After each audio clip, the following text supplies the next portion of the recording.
హరివినాయక్ సాటే హరివినాయక్ సాటే ఆనాటి బొంబాయి రాష్ట్రంలో deputy collector గా పనిచేస్తూ ఉండేవారు. అతని 44వ ఏట ఒక కూతురు కలిగాక భార్య మరణించింది. వంశం నిలుపుకోవడానికి మళ్లీ పెళ్లి చేసుకోమని అతని ఆప్తులందరూ ఒత్తిడి చేశారు. అతనికి కూడా తన వంశం నిలబెట్టుకోవాలనే ఉంది గాని తాను ఆ వయస్సులో మళ్లీ పెళ్లి చేసుకుంటే మాత్రం కొడుకే పోతాడన్న నిశ్చయం ఏమున్నది. కనుక ఆ విషయమై తనకే మహనీయుడన్న హామీ ఇస్తే గాని పెళ్లి చేసుకోనన్నాడు. ఏప్రిల్ 1904లో అతడు ఆఫీస్ పని మీద కోపర్గంకు వెళ్లినప్పుడు అక్కడ మమల్తాదారుగా పనిచేస్తున్న అతని మిత్రుడు బార్వా అచ్చటికి సమీపంలోనే సాయిబాబా అనే గొప్ప మహాత్ములు ఉన్నారని చెప్పి సాటేను షిరిడి తీసుకెళ్లాడు. అతడు సాయిని దర్శించి ఆయనేమీ అడగకుండానే బయటకు వచ్చేశాడు. ఆ విషయమై బార్వా అడిగితే సాయి అతడు పెళ్లి చేసుకుంటే అల్లా మగబిడ్డను ప్రసాదిస్తారు అన్నారు. అటు తర్వాత దాదాకేల్కర్ తన కుమార్తెను అతనికి ఇవ్వదలిచినట్లు జాబు రాశాడు. బాబా ఆమెను చూచి అనుమతిస్తే చేసుకుంటానని రాశాడు సాటే. బాబా అంటే ఇష్టం లేక నాయిలో ఉన్న ఒక బ్రాహ్మణ సాధువును సంప్రదిద్దామని కేల్కర్ చూశాడు, కానీ సాటే అంగీకరించలేదు. ఇక తప్పక కేల్కర్ తన కుమార్తెను షిరిడి తీసుకెళ్లాడు. ఆమెను చూస్తూనే బాబా ఈమెను అహ్మదాబాద్ పంపించు అన్నారు.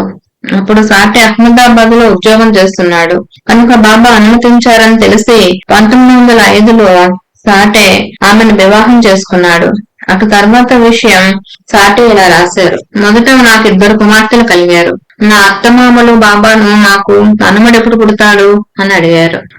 నేను అల్లాహ్ను ప్రార్థిస్తున్నాను, ఆయన తప్పక ప్రసాదిస్తారు అన్నారు. నాకు 1913లో బాబు పుట్టాడు.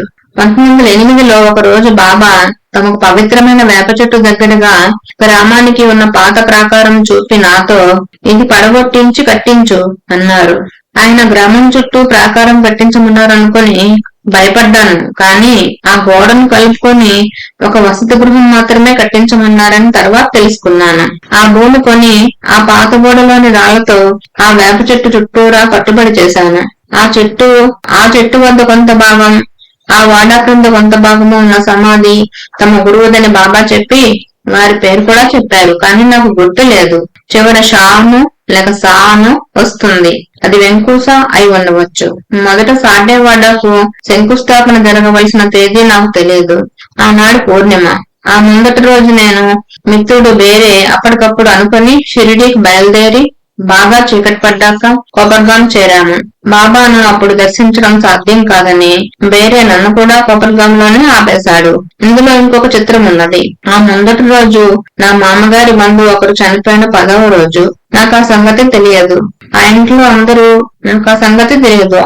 అందరూ మైలుతో శోకంలో ఉన్నారు. నేను వస్తే అన్నం వండి పెట్టేవారు కూడా లేరు. అందుకే బాబా మమ్మల్ని ఆ రాత్రి కోపర్గాంలో ఆపేశారు. మరుసటి ఉదయమే మేము షిరిడి చేరాం. అప్పుడే బాబా లెండి నుండి నడుస్తున్నారు. అక్కడ దాదాపు 80-90 మంది భక్తులున్నారు. నేను నమస్కరించగానే బాబా సమయానికి వచ్చావు, ఈ రోజు శంకుస్థాపన చెయ్యాలి అన్నారు. నేను పెద్ద క్రతువు జరిపించాలేమోనని మొదట నేను అక్కడ నేల తవ్వాలేమోనని తలచి పార పట్టుకున్నాను. కానీ బాబా నీవెందుకు అక్కడికి పోతావు, దానితో మనకేమి పని, ఆ పని తాపేవాళ్ళు కూలివాళ్లు చేస్తారులే అన్నారు. అంటే బాబా శాస్త్రోక్తంగా శంకుస్థాపన చేయించనే లేదు. నేను షిరిడి రాబోతానని మొదటి రోజే తెలిసి బాబా శంకుస్థాపన తేదీ నిర్ణయించారట. నా మామ ఇలా చెప్పారు. ఆ మొదటి రోజు బాబా సాహెబ్ రేపక్కడికి వస్తున్నాడు, అతడి గుడారపు గుడ్డ ఒతుకుకు పడిందని నాతో చాకలి చెప్పింది అన్నారట. నిజానికి నేను ఆ గుడ్డను చాకలికి వేయనే లేదు కనుక మా రాక గురించి ముందుగా చాకలికి తెలిసే అవకాశమే లేదు. బాబా మాటలు నిగూఢంగా ఉంటాయి. ఇందులో గుడారపు గుడ్డ అంటే అతని శరీరం, మనస్సు కూడా కావచ్చు. వాడాకు గోడలు కడుతుండగా అతడి వేప చెట్టు కొమ్మలు కొన్ని అడ్డం వచ్చాయి. బాబాకు పవిత్రమైన ఆ చెట్టు కొమ్మలు నరకడానికి ఎవరూ ధైర్యం చేయలేదు. ఆ మాట చెప్తే బాబా కట్టుబడికి అడ్డం వచ్చిన కొమ్మలు కొట్టివేయండి, గర్భంలోని పిండమైన అడ్డం తిరిగితే ఛేదించవలసిందే అన్నారు. ఆయన చెప్పిన తర్వాత కూడా పనివారు భయపడుతుంటే ఆయనే స్వయంగా వచ్చి ఆ కొమ్మలు నరికేశారు. ఆ తర్వాతే పైకి మెట్లు, అతడి సమాధిపై గూడు నిర్మించారు. తర్వాత నా మామ, నా భార్య అందులో ఉండేవాళ్ళు. కానీ ప్రధానంగా షిరిడి వచ్చిన భక్తులే దాన్ని వాడుకునేవారు. అంతకుముందు షిరిడిలో చావుడు ఒక్కటే వసతి. ఇలాంటి ధర్మకార్యాల కోసం బాబా నా చేత డబ్బు ఖర్చు పెట్టించారు. దాసగడు సంతకథామృతం రాయడం పూర్తి కాగానే దాని ముద్రణకు బాబా నా చేత 75 రూపాయలు ఇప్పించారు. అప్పట్లో రోజు బాబాకు ఆరతి పూజ మాత్రమే చేసేవారు. బాబా ఒక రోజు మా మామను పిలిచి, ఈ రోజు గురు పౌర్ణిమ అని తెలియదా? పూజా సామాగ్రి తెచ్చి గురు పూజ చేసుకో అన్నారు. మేము వారికి గురు పూజ చేసుకున్నాక నేటి వరకు అది ఆచారంగా కొనసాగుతున్నది. 1909 నుండి 1910లో ఒక రోజున నేను మన్మాడ్లో జిల్లా కలెక్టర్ను, ఆదాయ శాఖ కమిషనర్ ను కలుసుకుని తర్వాత క్యాంపులకు వెళ్లవలసి ఉన్నది. ఆ ముందటి రోజు నేను షిరిడీలో ఉన్నాను. నేను బయలుదేరడానికి మా మామ అనుమతి కోరితే బాబా అనుమతించలేదు. సరికదా, నన్ను గదిలో తాళం పెట్టైనా వెళ్లకుండా చూడమన్నారు. 3 రోజుల తర్వాత గాని ఆయన నన్ను పోనివ్వలేదు. ఆనాటి కార్యక్రమం ప్రభుత్వాధికారులు అకస్మాత్తుగా మార్చారని తెలిసింది. నేను క్యాంపు వెళ్లవలసిన ప్రాంతాలు కూడా నా గుడారం సామాన్లు ఆఫీసు వారు చర్చనే లేదు. నేను క్యాంపుకు వెడితే ఎంతో ఇబ్బంది పడేవాడిని. సామాన్లు పంపి ఉంటే నేనే వెతికి వాటిని తెచ్చుకోవాల్సి వచ్చేది. బాబా నన్ను షిరిడీలో నిలిపివేయడం వలన నాకెంతో శ్రమ తప్పింది. సకుటుంబంగా బాబా సన్నిధిలో మరి కొద్ది రోజులు ఉండగలిగాను కూడా. నాకు తెలియక నేనే మనశ్శాంతి పోగొట్టుకున్నాను. ఉద్యోగంలో నాకు రావాల్సిన ప్రమోషన్ రాకపోయేసరికి విసుగు పుట్టి నేను రాజీనామా చేస్తానని బాబాతో అన్నాను. కానీ బాబా నన్ను వారించి నాకు ప్రమోషన్ వస్తుంది అన్నారు. కొద్ది కాలం తర్వాత నా పై అధికారుల కంటే కూడా పై పదవికి ప్రమోషన్ ఇచ్చారు. నాకు జీతం పెరగడమే కాక నా పై వాళ్ళ కంటే ఎక్కువ పింఛన్ ముట్టింది. మొదటి పింఛన్ కూడా నాకు 50 రూపాయలు తక్కువ ఇచ్చారు. నేను ప్రభుత్వానికి రాసి బాబా వద్దకు వెళ్లి ఆ పింఛన్ వదులుకోనైనా వదులుకుంటాను గాని తక్కువ పింఛన్ తీసుకోనని చెప్పాను. ఆయన నాకు రావాల్సిందంతా వస్తుందని, భగవంతుడి మేలు చేస్తాడని చెప్పారు. తర్వాత అలానే జరిగింది. మసీదు నుండి బాబా బయటికి వెళ్లేటప్పుడు నేను రాజదండం పట్టుకుని వారి ముందు నడిచేవాడిని. బాబా నాకు ఇచ్చిన అవకాశాలకు సూచనలను వారు కొందరు గ్రామస్తులతో కలిసి షిర్డీ నుండి నన్ను వెళ్లగొట్టమని నానావల్లిని రెచ్చగొట్టారు. ఒకసారి నేను రాజదండం తీసుకొని బాబాకు ముందుగా నడుస్తుండగా ఒక పదునైన గాజు పెంకుతో నానావల్లి నా తల వెనుక భాగంలో గీశాడు. నన్ను నేను రక్షించుకోవడానికి అతన్ని పట్టుకుని రోడ్డు పైన ఉన్న ఒక కట్టెల రాశి మీద పడేసి అదిమి పెట్టాను. సాహెబ్, అలా చేయవద్దు అని బాబా కేకలేశారు. అప్పుడు షిరిడీలోని పరిస్థితి గమనించి జాగ్రత్తగా ఉన్నాను.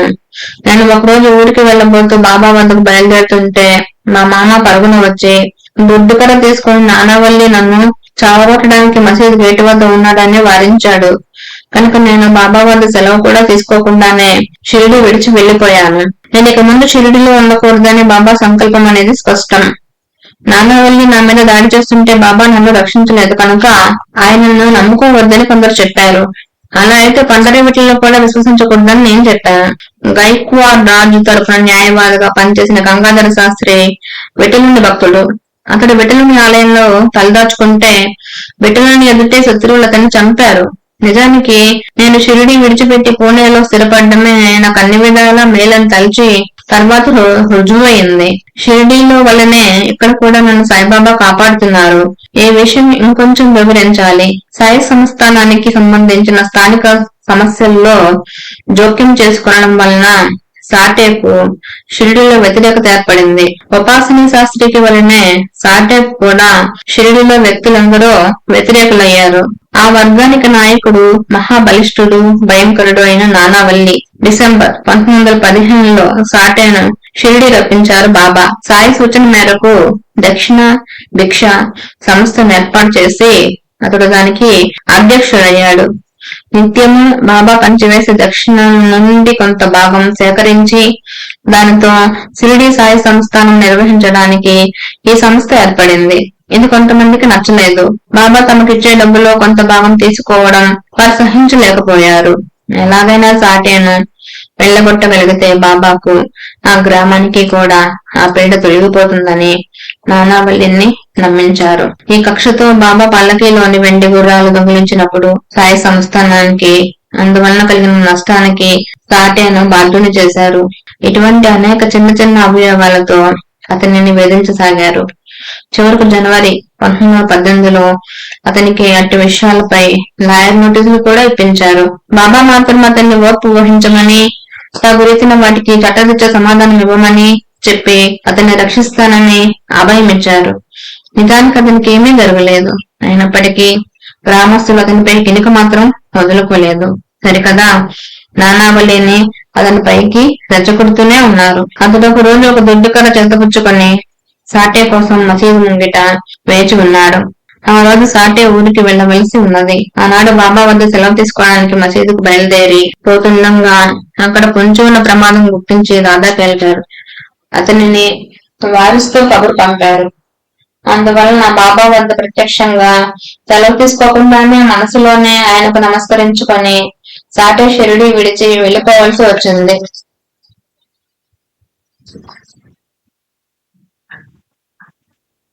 అతడు ఒక రోజు ఒక దుడ్డుకలు జతపరుచుకుని సాటే కోసం మసీదు ముంగిట వేచి ఉన్నాడు.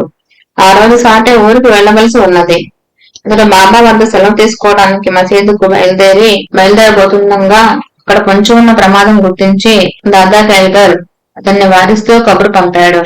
అందువలన బాబా వద్ద ప్రత్యక్షంగా సెలవు తీసుకోకుండానే మనసులోనే ఆయనకు నమస్కరించుకొని సాటే షిరిడి విడిచి వెళ్లిపోవాల్సి వచ్చింది. అతడికి మళ్ళా షిరిడి రాలేదు. 1916 ప్రాంతంలో పూణె పరిసరాల్లో ఒక గ్రామానికి తమ క్యాంపుకు వెళ్ళినప్పుడు యానాది వారు నాకు ఒక గుడారం వేశారు. దాన్ని ఒక ఉదుంబర వృక్షం కింద దానికి ఆనుకునేటట్లు వేసి తాళ్లు దానికి కట్టారు. అది నాకప్పుడు తెలియలేదు. అప్పుడు నాకు కష్టాలు వస్తుంటే కారణం తెలుసుకొని నాకు సహాయం చేయమని బాబాను ప్రార్థించాను. బాబా నాకు కళ్ళలో కనిపించి ఒక బ్రాహ్మణుని చేత ఆ వృక్షానికి సంప్రోక్షణ చేయించి దాని దగ్గర దత్తపాదుకలు ప్రతిష్ఠించమన్నారు. నేను అలానే చేసి రోజు పూజ కోసం పూజారిని కూడా నియమించాను. ఒకసారి బాబా నా గురించి సాహెబ్ చాలా అమాయకుడు, నిరాడంబరుడు అన్నారు.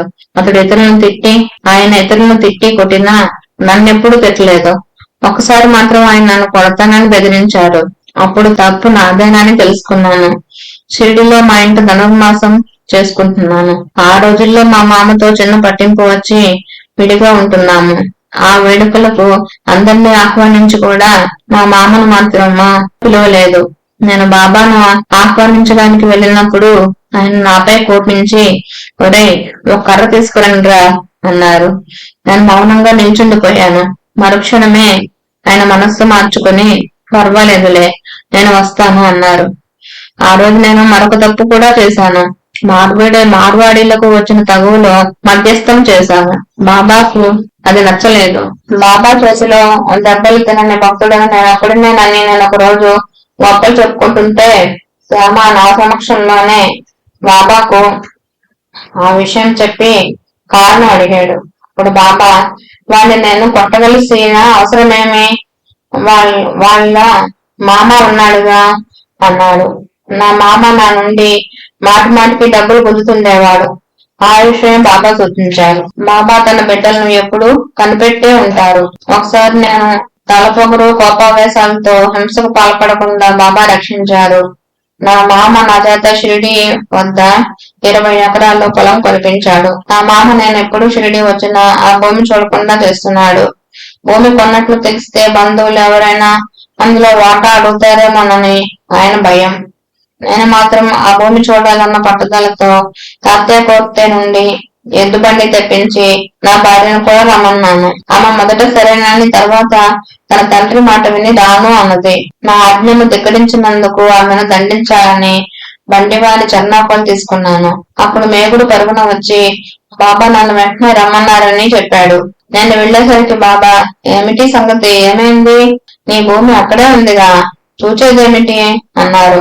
నా ప్రవర్తన శ్రేయస్సుల గురించి ఆయన ఎంత అప్రమత్తులో. ఆ రోజు మొదటిసారి షిరిడీలో ఒక భక్తురాలు ఇంటికి వెళ్ళదలిచాను. సరిగ్గా అంత కొద్ది ముందే బాబా ఒకరి ఇంటి మారు పేరు చెప్పి నీవెప్పుడైనా అక్కడికి వెళ్ళావా అని అడిగారు. నాకు అర్థం కాలేదు. అంతటితో బాబా ఆ ప్రస్తావన విడిచిపెట్టారు. తర్వాత నేను ఆమె ఇంటికి వెళ్లి మాట్లాడుతుండగా నా మెదడులో చెడుతలుపులు రాసాగాయి. అకస్మాత్తుగా బాబా ఆ ఇంటి ముంగిట సాక్షాత్కరించి దగ్గరగా వేసి ఉన్న వాకిలి తలుపు నెట్టి ఎంత పని చేస్తున్నావు అన్నట్లు భంగిమ చేసి మాయమయ్యారు. నేను వెంటనే పశ్చాత్తాపం చెంది అక్కడి నుండి వచ్చేసి ఇక ఎన్నడూ అక్కడికి వెళ్ళనే లేదు. బాబా ఎన్నడూ ఎవరికి మంత్రోపదేశం చేయలేదు కనుక నేను కూడా వారినట్టిది కోరలేదు. నాకెందరో ఉపదేశం ఇస్తామని పిలిచారు. ఉపాసనీ బాబా పంచదశి ఉపదేశిస్తామన్నారు. ఖరగ్పూర్, నాగ్పూర్ లకు చెందిన వారు ఆయన వద్దకు వెళ్తున్నారు. సంఘాలకు చెందిన ఆతాబాయి నా మొదటి భార్యకు ఉపదేశం ఇచ్చింది. మొదట ఆ విషయమై బాబాతో సంప్రదించాను. మిగిలిన 2 సార్లు నా మామ చేత అడిగించాను. బాబా నన్ను ఉపదేశానికి బావద్దన్నారు. అనన్యంగా తమ గురించే చింతన చేస్తుండమని, తాము సర్వసముద్రమని, ఐహికంగానూ పారమార్థికంగానూ కూడా నా శ్రేయస్సును తానే చూసుకోగలమని చెప్పారు. ఒక్కొక్కప్పుడు భక్తులు తమను పూజించేలా ప్రోత్సహించేవారు బాబా, మరొకప్పుడు ప్రోత్సహించేవారు కాదు. తమను భక్తులందరూ కలిసి గురు పూర్ణిమ నాడు గురువుగా సమిష్టిగా పూజించుకునే పద్ధతి నా చేత మా మామ చేత ప్రారంభింపజేశారు. కానీ శివరాత్రి నాడు నేను ఆయనను శివునిగా భావించి పూజించాలని ప్రయత్నిస్తే ఆయన అంగీకరించలేదు. ఒక శివరాత్రి నాడు సాయిని మహాదేవునిగా భావించి వారిని ప్రత్యక్షంగా పూజించాలి అనుకున్నాను. పగలంతా భక్తులతో మసీదు కిటకిటలాడుతూ ఉంటుంది. నేనొక్కడుగా పూజిద్దాం అనుకుంటే అవకాశం ఉండదు. అందువలన బాబాతో నేను, బాబా, ఈ రోజు మిమ్మల్ని ఏకాంతంలో శివునిగా పూజించుకోవాలనుకున్నాను అన్నాడు. బాబా ఖచ్చితంగా అనుమతించను అని ఖచ్చితంగా చెప్పారు. నేను మేగుడు ఆలోచించుకొని అర్ధరాత్రి బాబా నిద్రపోయేటప్పుడు రహస్యంగా మసీదుకి వెళ్లి కనీసం సాయి పాదస్పర్శ చేత పునీతమైన మసీదు మెట్లనైనా పూజిద్దామని నిర్ణయించుకున్నాం. ఆ సమయానికి మంచి గంధము బిల్వపత్రాలు తీసుకొని మేము చడి చప్పుడు కాకుండా రహస్యంగా మసీదు చేరాము. అక్కడ తాతయ్య పాటలు నిద్రపోకుండా మేల్కొని ఉన్నాడు. అతను మా ఉద్దేశం గుర్తించి అక్కడ పూజ వంటివి ఏమీ చేయవద్దని, బాబాకు మెలకు వస్తే ఊరుకోరని, కనుక మమ్మల్ని వెళ్ళిపోమని చేతులతోనే సైకిల్ చేశాడు. అయినా బాబా నిద్రపోతున్నాడు కనుక ఇవేమీ గమనించకూడని తలచి తెచ్చిన పూజా ద్రవ్యాల మసీదు మెట్లపై నుంచైనా ఉంచి వెళ్లి వాళ్ళని చూచాము. ఆమె అక్కడ పెట్టి వెనుకకు తిరిగామో లేదో సాయి అమాంతంగా నిద్రలేచి ఎవరిని ఉద్దేశించకుండా తిట్లు కేకలు వేయనారంభించారు. నేను మేగుడు నిర్గాంతపోయాము. ఆ కేకలకు ఊరంతా నిద్రలేచింది. మసీదు వద్ద ఏం జరిగిందో తెలియక హుటాహుటీగా అందరూ అక్కడకు చేరారు. నేను మేగుడు బెత్తరపోయి అక్కడే నిల్చుండిపోయాం. వచ్చిన వాళ్ళంతా మసీదు మెట్లపై నుంచి మంచి గంధము బిలవపత్రాలు చూచి ఈ గొడవను అర్థం చేసుకున్నారు. అనవసరంగా వారు నిద్ర పాడు చేసినందుకు మమ్మల్ని చివాట్లు పెట్టారు. తమతో చెబితే తాము కూడా సాయిని పూజించుకోవడానికి వచ్చేవాళ్ళమన్నారు. అంతటి పుణ్యం మేమిద్దరమే సంపాదించినందుకు ఈర్ష చెంది మమ్మల్ని వాళ్ళు తిట్టారు. మహాదేవ, అందరి చేత మాకు మంచి శాస్తి చేయించారు అనుకుని మేమిద్దరం వాడాకు చేరి శివరాత్రి జాగరణ చేశాము.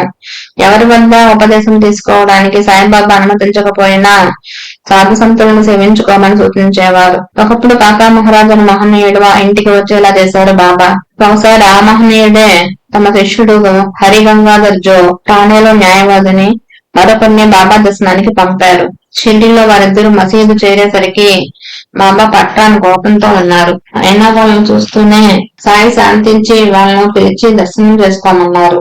తర్వాత ఆయన భిక్షకు బయలుదేరుతుండగా వాళ్ళతో ఏమిటి, ఈ ముసలాన్ని అంటే కాకా మహారాజు గారిని చంపేసి ఇక్కడికి వచ్చారా అన్నారు.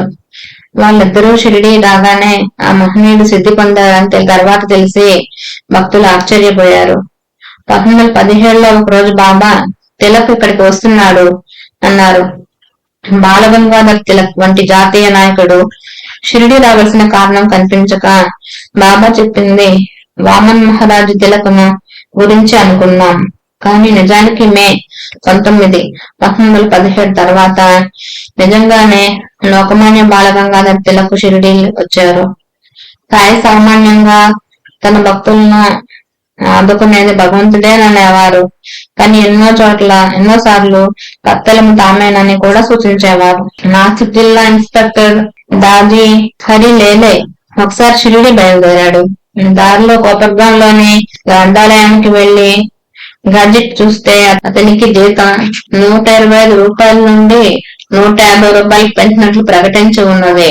అతడు షిరిడి చేరి నమస్కరించగానే బాబా నాకు 15 రూపాయలు తెచ్చి అన్నారు. అతడు తన వద్ద పైకం లేదంటే నీకు నిన్ననే కదా 25 రూపాయలు ఇచ్చాను, ఆ డబ్బు తీసుకురా అన్నారు. అతడు వాడాలో నా వద్దకు వచ్చి ఈ విషయం తెలిసి నా వద్ద ఆ పైకం తీసుకుని బాబాకు సమర్పించాడు. బాబా చెప్పిన కొన్ని గోష్ఠులు సంగతులు. 1. బాబా ఒకప్పుడు బాలుడుగా కంపెనీలు నేస్తుండేవారట. వారి తండ్రి వారి పంతానికి మెచ్చి 5 రూపాయలు బహుమానం ఇచ్చారట. 2. ఒకప్పుడు ఆయన తూర్పు సముద్రం కోరమండల్ తీరాన భిక్ష చేసుకుంటూ ఉండేవారట. 3. ఒకప్పుడు ఆయన ఆ అక్బర్దే ముందులే అతని బాల్యంలో నేను కాపాడాను. అతడు నేనంటే ఎంతో భయభక్తులతో ఉండేవాడు అన్నారు. 4. నేను ఆ పైఠాను బ్రాహ్మణుని అంటే ఏకనాథ్ మహారాజును ఎరుగుదును. అంతటి ఉత్తములైన బ్రాహ్మణులు ఈ రోజుల్లో ఎక్కడా కనిపించరు అన్నారు బాబా.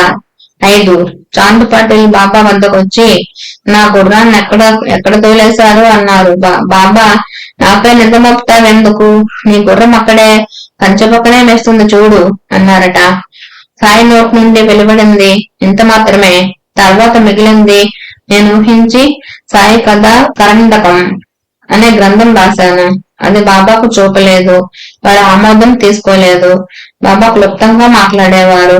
ఎన్నో కథలు చెబుతూ అకస్మాత్తుగా మధ్యలోనే నిలిపివేసేవారు. దక్షిణ భిక్షా సంస్థ తరపున ప్రచురించిన సాయి ప్రభ పత్రికలో సాటే అలనాటి సాయి సన్నిధి పరిస్థితుల గురించి, బాబా గురించిన ఆనాటి భక్తుల భావాల గురించి ఇలా రాశాడు. సుమారు ఒక 1/2 శతాబ్దం కిందట అతి సామాన్య భిక్షువుగా తలచబడిన సాయినాథుడు ఈనాడు సాక్షాత్తు సగుణ బ్రహ్మగా గుర్తించబడుతున్నారు. వేలాది జనం ఆయన దర్శనానికి వచ్చి వారి పాదాల మీద పడుతున్నారు. వారిని తరింపజేయడానికై వారికి బాబా దివ్యము పరిశుద్ధము అయిన ప్రేమతో పురుషార్థాలు పరమార్థము పంచుతున్నారు. గడిచిన 5 దశాబ్దాలుగా ఈ షిరిడి కేంద్రం నుండి వారి నిరాడంబరమైన పద్ధతులు, అతి పేద వేషము, అమిత పేద భిక్షాన్న భోజనం కూడా అత్యల్పంగా సేవించడం, ఏనాడు ఈషన్ మాత్రం కూడా మార్పు చెందని నిత్య కర్మ విధానము, ఒక్కటిగా ఉన్న వాడి నివాసము, వీటి గురించి తెలుస్తున్న కొద్దీ లోకానికి వారిపై భక్తి గౌరవాలు పెరుగుతున్నాయి. మొదటి నుండి కీర్తి ప్రచారాల పట్ల సాయి ఎంత విముఖులుగా ఉండేవారో, వారి పద్ధతులు ఎలా అగమ్యగోచరంగా ఉండేవో ఆయనను మొదటి నుండి సేవిస్తున్న భక్తుల నుండి గ్రహించవచ్చు. వారి ఎత్తైన విగ్రహం, దివ్యమైన అధికారంతో కూడిన వారి సన్నిధి, సాటిలేని వారి తపశ్చర్య, ఇవన్నీ ఆనాటి భక్తుల స్మృతులలో నిలిచిపోయాయి. షిరిడిలో ప్రకటమైన వారి మొదటి రోజుల గురించి వివరాలు ఇటువంటివి. ఎన్నికైన భక్తుల ద్వారా తప్ప మనకు లభించవు. అతి సామాన్యంగా కనిపించే ఫకీరు సాయిబాబా పామర్ల మట్టిలోని మాణిక్యాలను గుర్తించలేనట్లు ఆయన నైజాన్ని గుర్తించలేకపోయారు. ఆయన్ని ఎన్నో విధాలా కష్టపెట్టారు. అయినప్పటికీ ఆయన ఆ కుగ్రామంలోనే ఉండి నేడు వెలుగులోకి వికసించారు. వారి ఆశీర్వతుల సుగంధాలు ఇంతవరకు మరుగున ఉన్న వారి దివ్యశక్తులు ప్రకటనవలొచ్చాయి. ఆయన సగుణ బ్రహ్మయ్యని అవే చాటుతున్నాయి. పుణ్యకర్మ కొద్దీ భగవంతుడు గురువుగా దొరుకుతాడు. వారి పట్ల మీ భావం ఎలా ఉంటే మీరు వారి నుండి అలాంటి ఫలితమే పొందుతారు. అల్లాహి మీ ఆచే కర్మో ఆలే త్యాంతే ఆ ఉయ్యాలా చేసే టేవిలే తైసే రాహిలే సాహిజో అనేవారు బాబా. ఈ సాయినాథుని కీర్తి వ్యాపించడంలో ప్రముఖ తీర్థక్షేత్రాల్లో ఒకటిగా షిరిడి రూపొందింది. దేశంలో నలుమూలల నుండి వేలాది భక్తులు వస్తున్నారు. ఆయన సన్నిధి చేరి శ్రేయస్కరమైన వారి ఆశీస్సులు పొందడానికి ఎందరెందరో తమ వృత్తులు ఉద్యోగాలు పక్కన పెట్టి వస్తున్నారు. ఈ సాయి ఆదేశాలకు తను ధన కాల మనస్సులను సమర్పణ చేసి వీలైనన్ని రోజులు ప్రశాంతంగా ఆయన సన్నిధిలో గడుపుతున్నారు. షిరిడీలో వాతావరణం కూడా ఇట్టి భక్తి ప్రభావం వలన ఆధ్యాత్మికంగా రూపొందింది. కర్మబద్ధులైన సంసారులకు వారి సన్నిధి వలన, సాటిలేని వారి ఆశీస్సుల వలన షిరిడియే ఈ యుగంలో ముక్తి క్షేత్రమవుతుంది. ఈ సాయిబాబాయే ముక్తిదాత. నిరంతరం తెరిచి ఉండే వారి దర్బారుకు స్థానమైన మసీదు ఈ ప్రపంచం యొక్క సంక్షిప్తమైన మరో ప్రపంచం. బాబా మొదటిసారిగా గత శతాబ్దంలోని 6వ దశాబ్దంలో షిరిడీలోను ఆ పరిసరాల్లోనూ కనిపించారు. తరచుగా ఆ పరిసర గ్రామాలలో పర్యటిస్తూ షిరిడీని తమ శాశ్వత నిలయంగా ఆయన ఎంచుకున్నట్లు తెలుస్తుంది. ఈ గ్రామము మరి 3 గ్రామాలు సాయికి వారి ప్రభువు మాలిక్ అంటే గురువు ఇచ్చినట్లు వారే ఎన్నోసార్లు చెప్పడం జరిగింది. ప్రాచీన కాలం నుండి ఈ గ్రామం తన వారికి నిలయంగా ఉన్నదని, ఇది వారి అత్తగారి ఊరని ఆయన చెబుతూ ఉండేవారు. కానీ ఎప్పుడు ఎక్కడ నుండి ఆయన తమకు ప్రీతి అయిన ఆ ఊరికి వచ్చారో నిశ్చయంగా చెప్పడం సాధ్యం కాదు. తమ భక్తులను తరింపజేయడానికి, తమ గురుదేవులను సేవించడానికి ఆయన ఇక్కడికి అనేక సార్లు వచ్చినట్లు కథల రూపంలో చెప్పారు. సుమారు 200 సంవత్సరాల తర్వాత తిరిగి ఇప్పుడు ఇక్కడకు వచ్చి స్థిరంగా నివసిస్తున్నామని ఆయన తరచూ అంటుండేవారు. తమ బాల్య దశంతా గడిపిన స్వస్థానం మరెక్కడో ఉందని, ఇప్పటికి వారి వంశస్థులు ఆస్తిపాస్తులు అక్కడే ఉన్నాయని కూడా చెప్పేవారు. అదెక్కడో దాని పేరేమో ఎవరూ తెలుసుకోలేకపోయారు. అక్కడ ఇప్పటికీ సర్వ విద్యలలోనూ కళ్ళలోనూ ఆరితేరిన వారు, దయ భక్తి కలవారు నివసిస్తున్నారని చెబుతుండేవారు. వారి సిరి సంపదలు ఏ విధంగా చూచినా సాట్లేనివని బాబా చెబుతుండేవారు. ఈయన ఎన్ని సంవత్సరాలుగా ఇక్కడే నివసిస్తూ ఉండడం, స్థానిక ప్రజలపై వారికి గల ప్రేమ, షిరిడి పరిసరాల్లో నీమ్గావ్, రోయి, రహట, పింపల్గావ్, కోపర్గావ్, ఔరంగాబాద్, జాల్నా, షిరిడి మొదలైన ఊళ్ళ గురించి, వాటి ప్రాముఖ్యత గురించి ఆయన తరచుగా చెబుతుండేవారు. అంటే ఈ ప్రాంతం ఎందరో సత్పురుషుల నివాసం వలన ఎంతో పవిత్రమైందని వారి ప్రసంగాలు తెలుపుతాయి. తమ వారు అని చెప్పినది మహాత్ముల గురించి అని తలచవచ్చు. ఒకనాడు ఇది ఒక ప్రాచీన నగరం అని ఆయన అనేవారు. దీని చుట్టూ ఒక కోట కూడా ఉండేదని, దానికి అన్ని వైపులా చక్కని తోపులు ఫలవృక్షాలు ఉండేవని అనేవారు. ఎందరో శ్రీమంతులైన మార్వాడీలు, వైశ్యులు నివసిస్తుండే సువిశాలమైన వీధులు ఉండేవట. కఠినాత్ములు, నమ్మదగని వారు అయిన ఇప్పటి ప్రజల వలె కాక అలనాటి షిరిడి వాస్తవ్యులు ఎంతో దయ భక్తి కలిగి ఉండేవారట. ఈనాడు ఈ గ్రామానికి గల విశిష్టతల్లా శ్రీ సాయినాథులు ఒకరే. మొదటి నుండి సాయిని సేవిస్తున్న వారి భక్తి విశ్వాసాలు బలపడిన కొద్దీ వాళ్ళ కృతజ్ఞతతో ఆయన చేసిన మేలు గురించి చెప్పుకోవడం వలన భక్తుల సంఖ్య పెరిగింది. వాళ్ళ ప్రతి ఒక్కరూ బాబా యొక్క మానవాతీత శక్తుల గురించి, భక్తులపై వారికి గల ప్రేమ అనుగ్రహాల గురించి వాళ్ళు సహజంగా చెప్పుకొనడం వలన ఎందరో ఆర్తులు ఇక్కడికి వస్తున్నారు. షిరిడీలోని మసీదు నుండే సాయినాథుడు అవతార పురుషుడిగా వారందరినీ భక్తి మార్గంలోకి ప్రేరేపిస్తున్నారు. ప్రేమమూర్తి అయిన ఆయన ఈ కర్మభూమిలోకి తన భక్తులను తరింపజేయడానికి కాకుంటే ఇంకెందుకు అవతరించినట్లు? దివ్యము నిరాడంబరము అయిన వారి వ్యక్తిత్వం ఎంతో దుష్టులు కఠినాత్ములు అయిన వారి హృదయాలను కూడా మంత్రముగ్ధులను చేసి సన్మార్గం వైపు ప్రేరేపిస్తున్నది. అత్యంత పవిత్రుడి నుండి హీనాతిహీనులైన మానవుల వరకు అందరూ సాటిలేని వారి మార్గదర్శకత్వాన్ని పొంది ఏనాటికైనా ప్రపంచ వాసనల నుండి విముక్తులవడానికి పోటీలు పడుతున్నారు. ఎందరో నాస్తికులు కూడా ఆయనకు కూర్మి భక్తులైనారు. షిరిడీలో ఇటువంటి పరిణామాలతో పాటు కొన్ని అవాంఛనీయమైన పరిణామాలు కూడా వచ్చాయి. కొందరు స్వార్థపరులు, దురాశాపరులు చేరారు. వారి దుష్టచర్యలను భక్తులు, గ్రామస్తులు అంతగా పట్టించుకోకపోయేసరికి అది అవకాశంగా తీసుకుని ఇటువంటి ముఠాలు వృద్ధి పొందసాగాయి. అట్టివారు ఎంతో చకచక్యంగా కొందరు గ్రామస్తులను, భక్తులను ఆకట్టుకొని వారి అండతో తెచ్చి పెరిగిపోయారు. అవాంఛనీయమైన తగవులు, పొట్లాటలు ప్రశాంతంగా పరమ పవిత్రమైన వాతావరణాన్ని కలుషితం చేయసాగాయి. వెనుకటి వలె నిరంతరము కీర్తనలు, సద్గంధ పారాయణ జరిగే బదులు వాదాలు, కీచురాట్లు జరుగుతుండేవి. మొదట్లో భక్తులందరూ ప్రసాదం కోసం ఎంతో ప్రశాంతంగా వేచి ఉండేవారు. రామ ఇటువంటి అల్పబుద్ధులు నైవేద్యాలు దోచుకొని ఆరంభించారు. భక్తులు బాబాకు సమర్పించిన నైవేద్యాలపై పిల్లలు కలబడసాగారు. వారిని వారించిన వారిపైకి ఆ పిల్లల తల్లిదండ్రులు తగవులకు వచ్చేవారు. బాబా వద్ద నుండి వీలైనన్ని సాకులు చెప్పి మాటిమాటికి డబ్బు గుంజుకుంటుండేవారు. అట్టి వారికి సభ్యత మర్యాద ఉండేవి కావు. అట్టివారు బాబాను కూడా లెక్క పెట్టేవారు కాదు. తపమూర్తి అయిన సాయి అసాధ్యమైన ఓర్మి వహించారు. మీరు మరీ మితిమీరినప్పుడు ఆయన కూడా తరచుగా చీవాట్లు పెడుతుండేవారు. క్రమంగా ఆ నీచులను పట్టించుకోవడం మానేశారు. భక్తులు కూడా నిస్సహాయాలై చూస్తుండిపోయారు.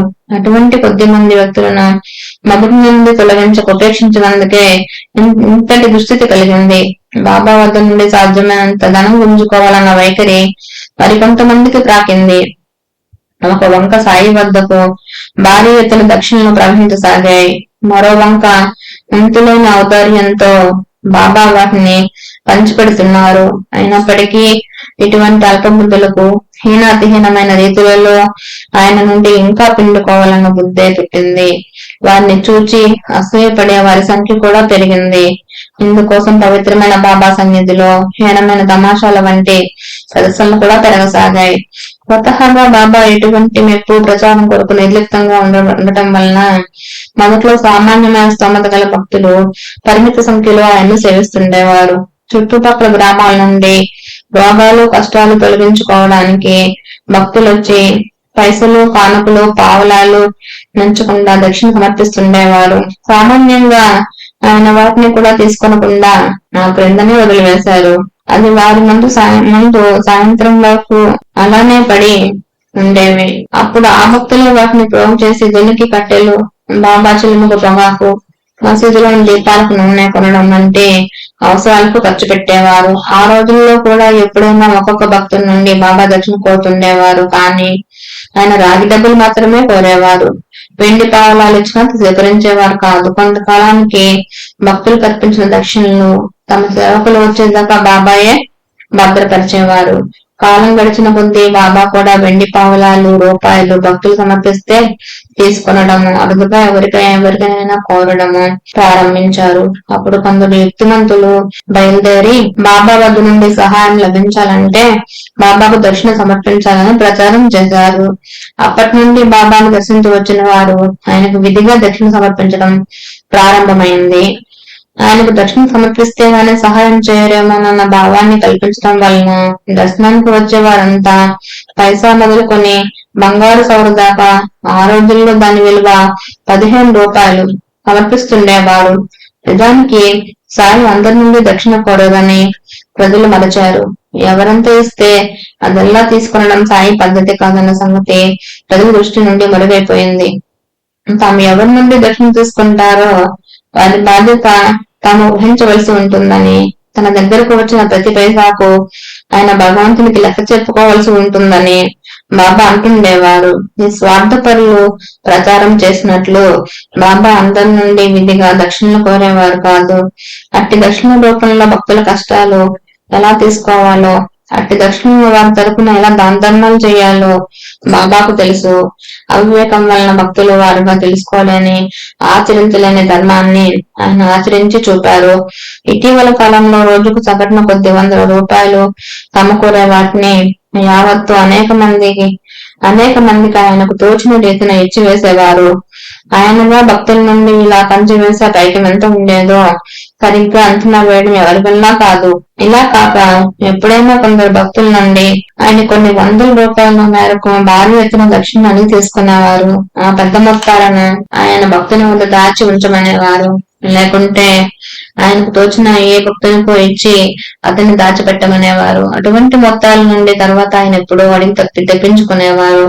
లేకుంటే ఏమైనా ప్రత్యేక ధర్మ కార్యాలకు వినియోగించమని ఆదేశించడము, లేక తమకు తోచిన వ్యక్తులకి ఇవ్వను ఆదేశించేవారు.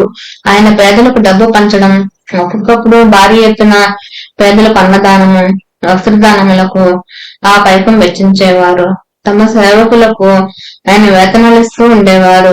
భక్తులకు, భజన బృందాలకు, కీర్తనకారులకు సత్కారంగా ఎంతో పైకం ఇచ్చేవారు. ఒక్కొక్కప్పుడు భక్తులందరికీ భోజన సామగ్రి కట్టెలు తెప్పించి పంచడానికి ఒక భక్తుని వద్ద దాచమనిచ్చిన పైకం వెచ్చించమని ఆదేశించేవారు. ఏ ఋతువులో వచ్చే పండ్లు ఆ ఋతువులో కొని తమ సేవకులకు, తమను దర్శించి వచ్చే భక్తులకు గోసాయిలు ఆయన భక్తుని వద్ద దాచి ఉంచమనేవారు. లేకుంటే ఆయనకు తోచిన ఏ భక్తునికో ఇచ్చి అతడిని దాచిపెట్టమనేవారు. అటువంటి మొత్తాల నుండి తర్వాత ఆయన ఎప్పుడో అడిగి తెప్పించుకునేవారు. లేకుంటే ఏవైనా ప్రత్యేక ధర్మ కార్యాలకు వినియోగించమని ఆదేశించడము, లేక తమకు తోచిన వ్యక్తులకిమ్మను ఆదేశించేవారు. ఆయన పేదలకు డబ్బు పంచడము, ఒక్కొక్కప్పుడు భారీ ఎత్తున పేదలకు అన్నదానము, వస్త్రదానములకు ఆ పైకం వెచ్చించేవారు. తమ సేవకులకు ఆయన వేతనాలు ఇస్తుండేవారు. భక్తులకు, భజన బృందాలకు, కీర్తనకారులకు సత్కారంగా ఎంతో పైకం ఇచ్చేవారు. ఒక్కొక్కప్పుడు భక్తులందరికీ భోజన సామగ్రి, కట్టెలు తెప్పించి పంచడానికి ఒక భక్తుని వద్ద దాచమని ఇచ్చిన పైకం వెచ్చించమని ఆదేశించేవారు. ఏ ఋతువులో వచ్చే పండ్లు ఆ ఋతువులో కొని తమ సేవకులకు, తమను దర్శింపవచ్చే భక్తులకు, గోసాయిలు, ఫకీరులు, బైరాగులు, పిల్లలకు తరచుగా పంచుతుండేవారు. మొదట ఆయన ఇలా కొని పంచినవి లేక కొన్న ప్రసాదాలన్నీ బహిరంగంగా భక్తులందరికీ ఎల్లవేళలా పంచివేస్తుండేవారు. రేపటికి మాపటికి అని ఏమీ దాచిపెట్టేవారు కాదు. వారి కఫ్నీ జేబులో మాత్రం కొద్దిపాటి పైకం అప్పుడప్పుడు మిగులుతుండేది. ఎంత ఖర్చు పెడుతున్నా ఆయన జేబులు మాత్రం ఎప్పుడూ ఖాళీ అవుతుండేవి కావు. వారిచ్చే కానుకలు రోగులకు, పేదలకు వారు చేసే సహాయము అపూర్వం. అలా దక్షిణ సమర్పించడం వలన భక్తులకు ముందు ముందు ఎంతో మేలు కలగడమే కాక వారి పుణ్యాన్ని పెంచి వారి హృదయాలను పవిత్రం చేస్తుందని, సర్వజీవుల క్షేమము కోరే పరమాత్మనికి అది ఎంతో ప్రీతికరమని చెబుతుండేవారు. వారి సన్నిధిలో నిరంతర ధ్యానము, భక్తులు కొనసాగించే సుగంధ పారాయణము, పురాణ శ్రవణము, సంకీర్తనము, ధ్యానము, నిత్య కర్మానుష్ఠానము ఎంతో శ్రద్ధతో నిర్వహించబడుతుండేవి. అంతటి పవిత్ర వాతావరణంలోనూ కొందరు స్వార్థపరులు, అల్పబుద్ధులు తమ కుతంత్రాలతో అరాచకం సృష్టించసాగారు. గ్రామస్తులు, భక్తులు పట్టించుకోకపోవడం వలన ఇట్టి దుష్టకూటములు దృఢంగా నాటుకుపోయాయి. బాబా నుండి డబ్బు గుంజుకోవడానికి వీరెన్నో కొత్త యుక్తులు పన్నుతుండేవారు. ఏవేవో వస్తువులు కొనుక్కురావాలని ఆయనతో చెప్పి వాటికి చెల్లించవలసిన పైకానికి ఎన్నో రెట్లు ఎక్కువ ఖర్చయిందని దొంగలెక్కలు చెబుతుండేవారు. గారడీ బృందాలను, వస్తాదులను, చివరకు భోగం మేళాలు, తమాషాల వంటి నీచాతి నీచమైన ప్రదర్శనలు చేసే బృందాలను కూడా తెచ్చి వీళ్ళే బాబా ముందు హాజరుపరుస్తుండేవారు. వారందరికీ భారీ ఎత్తున డబ్బులు ఇప్పిస్తుండేవారు. చివరకు నిత్యము బాబాకు వచ్చే అపారమైన దక్షిణలు కూడా చాలవేమోనంత ఖర్చు కల్పిస్తుండేవారు. చివరకు ఇటువంటి అశ్లీలమైన ప్రదర్శనలు భక్తులు సహించలేని స్థితి వచ్చింది. అట్టివి జరగకుండా నిషేధించమని భక్తులు ఎన్నిసార్లు మొరపెట్టుకున్నా ఈ ముఠాల వారు పెడచెవిని పెట్టసాగారు. ఎన్నోసార్లు సాయిబాబా కూడా కఠినంగా వారించినా కూడా వీళ్లు పట్టించుకోలేదు. డబ్బు మైకుల్లో పడి తమ వినాశాన్ని తామే కొని తెచ్చుకుంటున్నామని వాళ్ళు గుర్తించలేదు. ఎలాగైనా బాబా నుండి డబ్బు గుంజుకోవడానికి వాళ్ళు నృత్య ప్రదర్శనలు చేస్తుండేవారు. ఆయన సమక్షంలోనే కోట్లాడుకునేవారు, అబద్ధాలు చెప్పేవారు, తిట్టుకునేవారు. అది వాళ్ళ నిత్య కృత్యమైంది. వాళ్ళని నిగ్రహించే మార్గమే లేనట్టు అనిపించింది. వారి మొరటుతనానికి భక్తులే కాక బాబా కూడా ఎంతగానో విసిగిపోయారు. దివ్యమైన నక్షత్రం అంతటా ఇటువంటి కలుపుమొక్కలు విజృంభించాయి. ఎంత జరుగుతుంటే గ్రామ ప్రముఖులు గాని, భక్తుల్లో ప్రముఖులు గాని ఎందుకు పట్టించుకోలేదో అర్థం కాదు. వాళ్ళు తగినంత శ్రద్ధ తీసుకుంటే భక్తుల సహాయంతో ఇటువంటి కలుపు మొక్కలు మొదట్లోనే తొలగించబడేవి. చివరకు వాళ్ళు కూడా పెదవి మెదపలేని స్థితి వచ్చింది. సాక్షాత్తు పరబ్రహ్మ స్వరూపమైన సాయిబాబా సన్నిధిలో ఉండవలసిన ప్రశాంత వాతావరణమే లేకుండా పోయింది. ఎన్నో వందల మైళ్ళ నుండి ఎన్నో ప్రయాసాలకు వచ్చుకొని వచ్చే భక్తులకు ఎంతో ఇబ్బంది కలిగిన ఆరంభించింది. చివరకు తమ చెంతకు వచ్చే భక్తులతోనూ గ్రామస్తులతోనూ ఇటువంటి అరాచకాన్ని నిగ్రహించమని సాయిబాబాయే ఎన్నోసార్లు స్వయంగా చెప్పవలసి వచ్చింది. అటువంటి అసభ్యమైన ప్రదర్శనలు ఇచ్చేవారిని, వాళ్ళ దళారులను షిరిడీ నుండి తరిమివేయమని కూడా బాబా ఎన్నోసార్లు చెప్పారు. ఆయన నుండి మేలు పొందినందుకు కృతజ్ఞత కూడా వహించకుండా ఆ గ్రామ ప్రముఖులు, ప్రముఖ భక్తులు చూస్తూ ఊరుకున్నారు. చివరకు సాయి వాళ్ళ వైఖరికి విసుగు చెంది నవంబర్ 1915లో వెంటనే నానాసాహెబ్ చందర్కర్ ను షిరిడీ రమ్మని అన్నాసాహెబ్ చింతనీకర్ చేత జాబు రాయించి పంపారు. నానా చందర్కర్ వెంటనే షిరిడీ వచ్చాడు.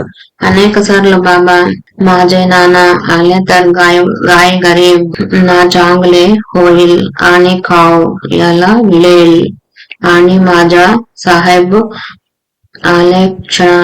ఆలక్షణజే సర్వ వ్యవస్థాన టీక్ హోయిల్ అంటుండేవారు. అంటే నా వాడు నానా వస్తే పేదలకు ఎంతో మేలు జరిగి వాళ్ళకు తినడానికి ఏమైనా దొరుకుతుంది. నా వాడు నానా సాహెబ్ వస్తే అంతా బాగుంటుంది అనేవారు. వాటి తర్వాత సరిగ్గా వారు చెప్పినట్లే జరిగింది. మొదట నానా సాహెబ్ చంద్రకర్ కూడా ఆ విషయాలు అంతగా పట్టించుకోలేదు. అంతటితో తమాషా మొదలైన ప్రదర్శనలు రెండింతలుగాను మూడింతలుగాను పెరిగిపోయాయి. వాళ్ళ డాలర్లు కలిసి ఈ సాయిని తమ సాయి శక్తిలా వేధించారు. అనుక్షణము వాళ్ళ గోల ఎక్కువైపోయింది. శ్రీమంతులు లక్షాధికారులు కూడా ఇక్కడకు వచ్చి కూర్చున్నంతనే ఎంతో సుఖం అనుభవిస్తున్నారు. వాళ్ళు ఎలాగైనా డబ్బు ఇస్తారని అందరూ తెలుసుకున్నారు. నేను ఇక్కడ నుండి లేచిపోయి బయట ఎక్కడో కూర్చుంటాను. ఇక నుండి నేను ఎవరి దగ్గర డబ్బు తీసుకోను, ఎవరికి ఇవ్వను. లేకుంటే ఇంత పెనుగులాట తగువులు ఎందుకు జరగాలి అనేవారు బాబా. సాటే వివరించినట్లు ఇటు పరిస్థితుల వలన షిర్డీలోని పవిత్ర వాతావరణం కలుషితమైన భక్తులను బాబాను చికాకు పెడుతుండేవి. ఈ పరిస్థితులను చక్కబెట్టడానికి ఎవరో ఒకరు పూనుకోక తప్పదని తలచాడు సాటే. సాయి వద్ద సమకూరే దక్షిణలు ఈ విధంగా దుర్వినియోగం అయ్యే కంటే భక్తితో షిరిడి దర్శించవచ్చే భక్తులకు బాబా అవసరాలకు వినియోగపడేలా చూడవచ్చని తలచి అతడు ఒకరిద్దరు భక్తులతో సంప్రదించి అందుకు పూనుకొనడమే అతడు షిరిడి విడిచి వెళ్ళడానికి కారణమైంది. ఇక్కడ మనం గుర్తించవలసిన విషయం ఒకటి ఉన్నది. సాయి తమకై తానే ఈ పనికి పూనుకోమని సాటేను ఆదేశించలేదు. అతడుగా ఈ విషయం ప్రస్తావించినప్పుడు అట్టి ప్రయత్నం చేయడం మంచిదేనన్నారు బాబా. అదే వారి ఆదేశం అని అతడు తలచాడు. అయితే సాటేను బాబా ఎందుకు రక్షించలేదు అన్న ప్రశ్నను ఇంకొంచెం వివరంగా పరిశీలించాలి. మన దుష్కర్మ మరీ బలీయమైనప్పుడు బాబా రక్షణ ఎంత సూక్ష్మంగా ఉంటుందో బలవంతనాచనేను ఒక పిచ్చివారి బారి నుండి కాశీరాం షింపేని దోపిడీ దొంగల బారి నుండి రక్షించిన సందర్భాల్లో గుర్తించాం. పురాణాల్లో రావణుని దౌష్ట్యం వలన ఋషులు రాముడు కూడా ఎన్నో బాధలు పడ్డారు. అలానే శ్రీకృష్ణుడు తమ చెంతన ఉన్నప్పటికీ పాండవుల దుష్టుల వలన ఎన్నో బాధలు పడ్డారు. ఏనుగు కూడా పుట్టగానే శ్రీకృష్ణుని వలె బలవంతులైన శత్రువుల నుండి తప్పించుకొని యేసును కూడా పుట్టగానే శ్రీకృష్ణుని వలె బలవంతులైన శత్రువుల నుండి తప్పించి వేరొక చోట దాచిపెట్టవలసి వచ్చింది. ప్రవక్త మహమ్మద్ కూడా మొదట అటువంటి పరిస్థితిని ఎదుర్కోవలసి వచ్చింది. సాయిబాబా మొహిద్దీన్ తంబోలి వలన షిరిడి గ్రామంలోనికి రాకుండా ఊరి బయట అడవిలో కొంతకాలం నివసించవలసి వచ్చింది. జయాపజయాలు మానవమానాలతో సంబంధం లేకుండా వాటికి అతీతంగా ఉండే భక్తి విశ్వాసాలే నిజమైనవి. ఈ ఉదాహరణల వల్ల వెల్లడవుతున్నది. కేవలం కష్టం తొలగించమని ప్రార్థించే వారిని భక్తుల్లో ఆర్తుడు అంటారు. కోరికలు తెచ్చమని ప్రార్థించే వారిని అర్ధార్థి అంటారు. జిజ్ఞాసువు జ్ఞాని అయిన భక్తుడు ఈ రెంటికి పై స్థాయివాడు. కాలాంతరంలో సాటే తలపెట్టిన పనిని సాయి సంస్థానం ద్వారా బాబా నెరవేర్చారు. కాకుంటే కష్టాలకు వెరవక ఆ వైపుగా కష్టాన్ని మొదటగా ఎదుర్కొనవలసి రావడం సాటే సాధనలో భాగమైంది.